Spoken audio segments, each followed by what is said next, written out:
Aujourd'hui, beaucoup parlent de liberté, de choix et d'indépendance, notamment dans la sexualité.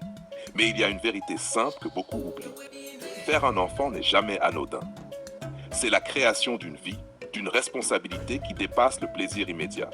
Et cette responsabilité doit être assumée par les deux adultes concernés. Fondation et mariage. La base, le socle d'une vie stable, c'est la fondation, c'est-à-dire le mariage ou l'engagement sérieux. Le mariage n'est pas une formalité, ce n'est pas un contrat vide. C'est un cadre où deux personnes choisissent de construire ensemble, de partager une vie, de poser des repères et des limites pour eux-mêmes et pour leurs enfants.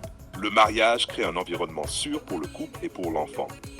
Il n'y a pas de vraie sécurité sans engagement. Quand on parle de responsabilité, on ne parle pas seulement d'argent ou de logement, on parle d'amour, de présence, de cohérence et de stabilité émotionnelle. Sexe et responsabilité. Le sexe n'est pas juste un acte de plaisir. Dans ce cadre, il est l'expression intime de l'engagement. Il est naturel qu'il existe dans le mariage et l'engagement, car c'est l'acte qui peut créer la vie. Quand on sépare le sexe de l'engagement, on crée des situations où des vies peuvent naître dans le désordre. Avoir un enfant en dehors de ce cadre, ou avec une personne différente de celle avec qui on vit ou s'engage, casse la cohérence, crée de l'incertitude, de la confusion et souvent des souffrances inutiles pour l'enfant. L'enfant et ses besoins.